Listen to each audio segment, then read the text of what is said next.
तो स्वागत है आप सभी का एक और नए मानवा एक्सप्लेनेशन के वीडियो में। तो आज से हम लोग एक और नए मानवा को एक्सप्लेन करने जा रहे हैं जिसका नाम है the beginning after the end. तो इसे हम लोग सीजन 1 के एपिसोड 1 से एक्सप्लेन करेंगे। एंड एक बात मैं और आपको बता दूं, यह जो वीडियो है वो मानवा से बनाई जा रही है। तो ऐसा हो सकता है कि ओरिजिनल एनिमे के अंदर एंड इसके अंदर कुछ काफी चैप्टर का डिफरेंस देखने को मिल जाए, लेकिन इस चीज को तुम लोग ज्यादा माइंड मत करना। तो अब चलो एपिसोड को शुरू करते हैं। तो इस कहानी की शुरुआत में हम लोग एक इंसान को देखते हैं जो कि अपने रूम से सिटी को देख रहा होता है एंड वह अपने बेड पर पड़ा हुआ होता है एंड उसे उसकी जो बॉडी होती है वो थोड़ी हैवी फील हो रही होती है एंड वो अपने मन में सोच रहा होता है कि क्या मेरे को पॉइजन दिया गया है या फिर मेरे को असैसिनेट किया गया है। सोचो ग्रे सोचो। एंड फिर हम लोगों को दिखाया जाता है, हम लोगों को बताया जाता है कि काफी सारे लोग थे जो कि उसकी मौत चाहते थे क्योंकि आफ्टर ऑल वो एक किंग था एंड अभी बंदा यही सोच रहा होता है कि वो अपनी डेथ को फिगर आउट कैसे करे, लेकिन वो कुछ भी कर नहीं सकता।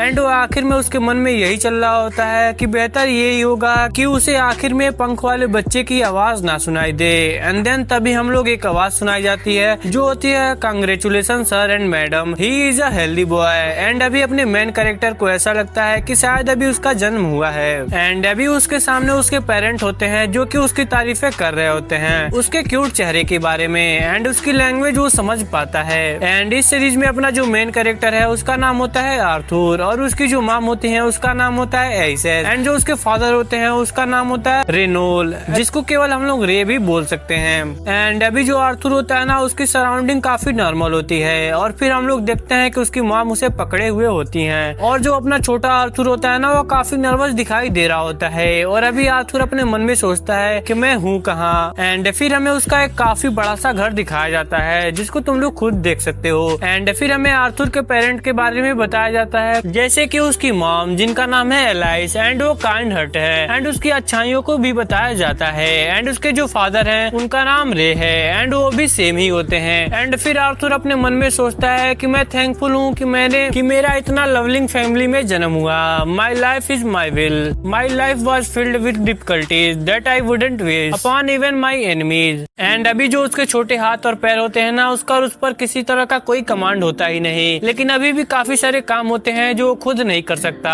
और इस कामों को तुम लोग देख सकते हो कि यहाँ पे मैं किंग कामों की बात कर रहा हूँ। उसके बाद सीन चेंज होता है और हम लोग देखते हैं आर्थर और उसकी मॉम को जो कि शहर जा रखे होते हैं, वहाँ पर घूम रहे होते हैं एंड आर्थर भी काफी एक्साइटेड लग रहा होता है देखने में। इसके बाद जब वो अपने रूम में होता है तो अपने मन में सोचता है कि इस दुनिया में जो नॉलेज है वो ताकत है जो कि उसने कुछ हफ्तों में ही यहाँ पर देखकर सीख लिया होता है। एंड अभी बंदा नहीं जानता होता है कि उसे किस चीज का एक्सपेक्ट करना चाहिए, लेकिन तभी उसके फादर उसे पकड़ते हैं एंड आसमान में उसे फेंक देते हैं एंड गिरने से पहले उसे कैच कर लेते हैं। और अभी आर्थर को समझ नहीं आ रहा होता है कि आखिरकार उसके साथ हो क्या रहा है। एंड फिर उसके फादर जो होते हैं उसके साथ और खेलते हैं एंड इसी के चक्कर में ना उसके पैरों पर चोट लग जाती है एंड ये जो चीज होती है उसकी मॉम देख लेती है एंड उसके फादर के कंधे पर अपना हाथ रखती है और उसके जो फादर होते हैं वो समझ जाते हैं अगर वो आर्थर के साथ ज्यादा मस्ती करी तो उसका गेम ओवर हो सकता है। एंड अभी अपना आर्थर जो होता है वो रो रहा होता है बिकॉज उसके पैरों में चोट लग चुकी होती है, लेकिन उसकी जो मॉम होती है ना उसके पैरों को हील कर देती हैं अपनी मैजिक पावर का यूज करके। एंड फिर उसकी मॉम उसे उठाती हैं एंड उसे बोलती हैं क्या तुम्हें अब अच्छा लग रहा है। एंड अभी आर्थर जो होता है काफी ज्यादा सरप्राइज होता है बिकॉज उसके पैरों का जो चोट होता है, जो दर्द होता है वो ठीक हो चुका होता है एंड उसे ऐसा लगता है कि वो जल्दी बोलने लग जाएगा, बट वो इस दुनिया के बारे में अभी कुछ भी नहीं जानता। एंड इसके बाद हमें आर्थर के पास्ट लाइफ के बारे में बताया जाता है कि जब वो एक किंग था एंड वो आर्मी को लीड करा करता था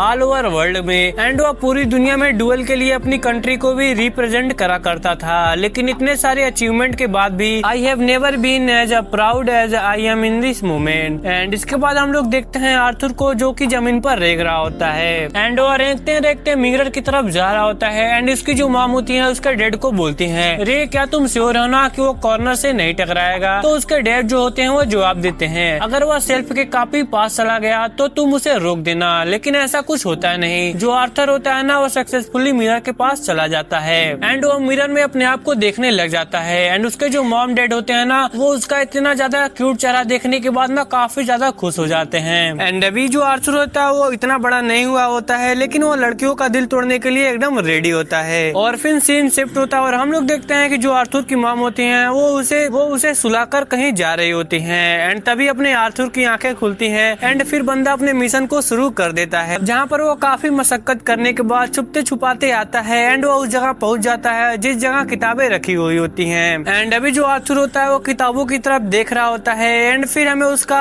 इनर शॉट भी दिखाया जाता है, जहाँ पर वो अपने मन में सोच रहा होता है कि जब से मैंने इस जगह को डिस्कवर किया है तब से मैं हर रात छुपते छुपाते इधर आता हूँ और इस दुनिया के बारे में सीखता हूँ। और अब तुम लोग इस वर्ल्ड के मैप को देख सकते हो, जिसके बारे में हमें थोड़ा और बताने जाने वाला है डिटेल में। जिस जगह आर्थर का जन्म हुआ है वो एक डिकेडन कॉन्टिनेंट है और इस जगह 3 मेजर किंगडम सम्मिलित है, आई मीन की उससे जुड़े हुए हैं। और सबसे पहले हमें एल्नोर किंगडम के बारे में बताया जाता है कि जो यह एल्नोर किंगडम है वो जंगलों के डीप में है। और सेकंड किंगडम है dwarf the vast underground kingdom and home of the dwarf. And आखिरी जो किंगडम होता है वो किंगडम होता है किंगडम ऑफ स्पेन, जो कि मोस्ट पॉपुलेटेड रीजन है क्योंकि इसके अंदर ह्यूमंस रहते हैं। एंड फिर सीन शिफ्ट होता है आर्थर पे, जिसने फाइनली एक किताब निकाल दी होती है। एंड अभी आर्थर सबसे पहले ये पता लगा लिया होता है कि जो ये दुनिया है वो उसके पुरानी दुनिया के कंपेयर में काफी ज्यादा अविकसित है। एंड जो रीजन है वो है टेक्नोलॉजी में लैक करने का, एंड वो है मैजिक। और इसके बाद आर्थर अपनी किताब को खोलता है और जहाँ पर तुम्हें बस इतना जानना है कि जो आर्थर की पहले की दुनिया है वहाँ पे लाइफ फोर्स को की कहा जाता है, बट इस दुनिया में उसी सिमिलर फोर्स को माना कहा जाता है। एंड हमें यही पता चलता है कि जो यह की है वो केवल बॉडी के अंदर ही एग्जिस्ट करा करती है, लेकिन जो माना है वो उनके चारों तरफ प्रेजेंट होता है। और मानव को यूज करने का ना केवल 2 तरीका होता है। फर्स्ट तरीका होता है एगुमेटिंग एंड जो सेकंड तरीका होता है वो होता है कंज्यूरिंग। और सबसे पहले हम लोग बात करते हैं एगुमेटिंग के बारे में, जो कि माना के साथ अपनी बॉडी को एनहेंस करते हैं। और इसके बाद हमें मिलती है स्ट्रेंथ, डिफेंस और एजिलिटी, लेकिन इनकी वीकनेस इनकी लिमिटेड रेंज होती है। और सेकंड होता है कंज्यूरर, जो कि माना को बाहर फेंकता है एंड वो अपने विल के अकॉर्डिंग ना अपने सराउंडिंग को भी चेंज कर सकते हैं। इवन ये लोग बाहर के माना से अपनी माना को पूरा करके मैजिक को भी कास्ट कर सकते हैं। एंड जो अपनी आर्थर की मदर होती हैं उसे डेविन बुलाया जाता है, जो कि मोर स्पेशली एक एमीटर है। एंड इतना सब जानने के बाद अपना छोटा सा आर्थर अपने माना कोर को मैनिफेस्ट करने वाला होता है। और जब आर्थर खुद अपने माना कोर को मैनिफेस्ट करने वाला होता है ना, तभी पीछे से उसकी मॉम आ जाती हैं, जो कि उसे उठा देती हैं, जिससे जो उसका सारा कंसंट्रेशन होता है ना वो बिगड़ जाता है। और उसकी मॉम उसे बोलती है, हनी तुम्हें क्या हो गया, तुम्हें कहीं भूख तो नहीं लगी। एंड अभी बंदा अपने मन में सोच रहा होता है, mother I am about to begin my journey to become the greatest mage in this world, do not make me out to be a constipated infant. लेकिन उसकी मॉम जो होती है उसकी हरकतें देख लेती है एंड अब वो उसकी डायपर चेंज करने वाली होती है। एंड इसके बाद हमें 2 साल का टाइम स्किप दिखाया जाता है, जहाँ पर आर्थर की मदर एक डायरी में लिख रही होती है कि क्या क्या चीजें उन्हें अपने बेटे आर्थर के बारे में जानी है।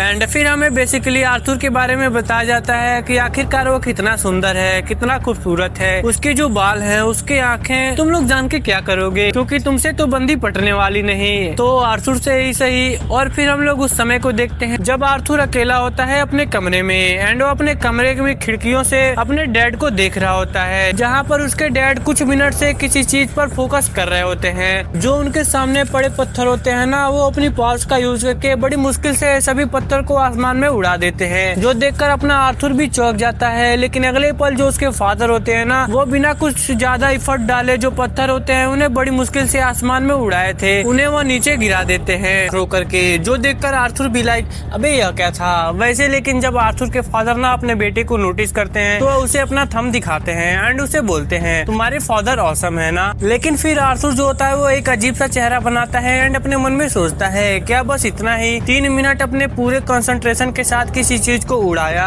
और फिर बिना एफर्ट डाले उसे फेंक दिया, इसका मतलब क्या हुआ। लेकिन फिर पीछे से आर्थर की मॉम आती हैं, जो कि उसके सिर पर हाथ रखती हैं एंड उसे बोलती हैं क्या तुम अपने डैड को देख रहे हो, उन्होंने फिर से फ्रंट यार्ड को बर्बाद कर दिया। और फिर आर्थर के डैड जो होते हैं वो अपना ग्लव्स पहनते हैं और जो आर्थर और उसकी मॉम होती है ना वो उन्हें दूर से देख रहे होते हैं। और फिर आर्थर अपने मन में सोचता है एंड अभी मैं यह सोच रहा हूँ कि मैं क्या बनूंगा जब मेरा माना और अवेकन होगा। एंड फिर हम लोग देखते हैं कि आर्थर के डैड के पास ना पत्ते गिर रहे होते हैं और जैसे एक ही पत्ता जमीन को टच करता है ना, तभी जो उसके डैड होते हैं ना वो अपने आसपास हमला करना शुरू कर देते हैं। एंड इन सब चीजों को देखने के बाद जैसे ही आर्थर नीचे जाने के लिए आगे बढ़ता है, वैसे ही वो काफी ज्यादा डर जाता है, बिकॉज अभी वो एक बच्चा होता है और उसके लिए जो सीढ़ियाँ होती है ना वो काफी ज्यादा बड़ी होती है। लेकिन तभी साइड से उसकी मॉम आती है, उसे उठाती है और बोलती है मेरे को ऐसा लगता है कि मेरे बच्चे को नींद चाहिए। लेकिन आर्थर भी लाइक अबे या क्या चल रहा है मेरे साथ। एंड फिर वो अपने मॉम से जिद करने लगता है कि बुक्स को लेने के लिए, लेकिन उसकी मॉम होती है वो बोलती है नहीं हनी,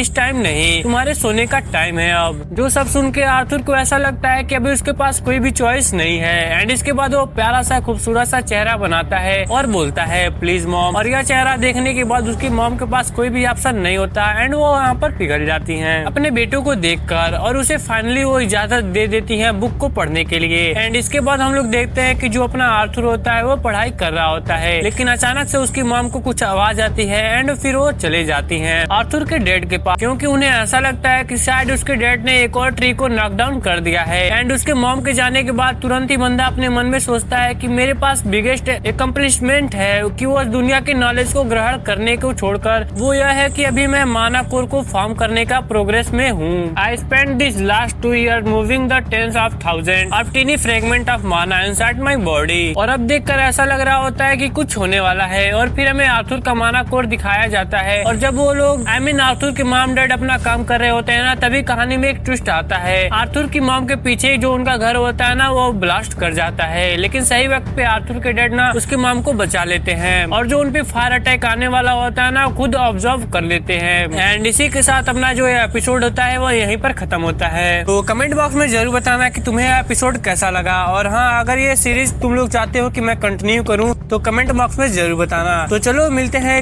अगली किसी और नई एपिसोड के साथ, तब तक के लिए सायोनारा।